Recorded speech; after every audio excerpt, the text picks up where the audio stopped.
அன்பிற்கினியவர்களே, ஆற்றலுக்கு இனியவர்களே, உங்களுக்கெல்லாம் என்னுடைய பணிவான வணக்கம். இன்றைக்கு tension free 24 hours tension free என்பதை பற்றி ஒரு சின்ன முகவரி கொடுக்கலாம் என்று நினைக்கிறேன். என்னடா இப்படி சொல்லிக்கிட்டு இருக்கார் இவர்? 24 hours எப்படி டென்ஷன் ஃப்ரீயாக இருக்க முடியும்? பாசிட்டிவ் டென்ஷனாச்சு இருக்கணும் அப்படின்னு தானே சொல்லுவாங்க. இப்போ நானும் உங்கள்கிட்ட என்ன சொல்கிறேன்னா, இதை கேட்டு பாருங்கள், முயற்சி பண்ணி பாருங்கள். அந்த 24 hours ஸ்டெப் பை ஸ்டெப்பாக நீங்கள் டென்ஷன் ஃப்ரீ ஆகிறத ஸ்டெப் பை ஸ்டெப்பாக இருக்கும். அந்த 24 hours ஒரு நாள் மட்டும் இல்லை, தொடர்ந்து வரும். அப்புறம் கொஞ்சம் ரிலாக்ஸாக வரும். பட் இதை 40 வருஷமாக நான் தேடி அலைஞ்சு ஒரு இடத்துக்கு வந்தேன். ஏன்னா இவர் 40 வருஷம் எடுத்திருக்காரு, நமக்கு அதே மாதிரி எடுக்குமான்னு பயப்பட வேண்டிய விஷயம் இல்லை. இப்போ ஒருத்தர் செல்லை கண்டுபிடிச்சிருக்காங்க, நம்ம வாங்கி பயன்படுத்துறதுக்கு அதுக்கு என்ன, ஜஸ்ட்டு ஒரு அமௌண்ட்டு தானே.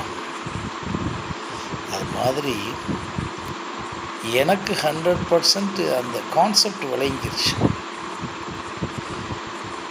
எது நம்மளை டென்ஷன் ஆக்குது. ஒவ்வொரு நிமிஷம் ஆகாமல் இருக்காது. முதல்ல ஹவு டு எஸ்கேப் ஃப்ரம் தேட்ன்றதுக்கு எண்ணத்தை எண்ணத்தால் எரித்தால் என்று ஒரு விஷயம் வச்சுருக்கேன். எண்ணத்தை செயலால் எரித்தால்னு வச்சுருக்கேன். நீயாக இருந்தால் என்று வச்சுருக்கேன். அடுத்தவர்களை அடுத்தவர்களாக இருக்க விட்டால் என்றது. இந்த 4 விஷயங்களை தொடங்கும் போதே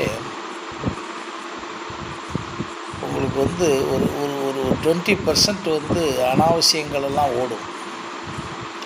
அந்த அனாவசியங்கள்லாம் ஓடும்போது அப்போ தான் ஏன்னா இதுக்கு மெடிடேஷன் இல்லை, யோகா இல்லை, மந்திரம் இல்லை, எதுவுமே கிடையாது. ஒன்றை மட்டும் உறுதியாக பிடிச்சிக்கோங்க, உங்கள் டென்ஷனை கடவுளே வந்தாலும் எடுக்க முடியாது. அப்படின்னா ஒரு உயர்வு நகர்ச்சி அணியில் தான் சொல்கிறேன். அவர் எடுத்தெல்லாம் விட முடியாது.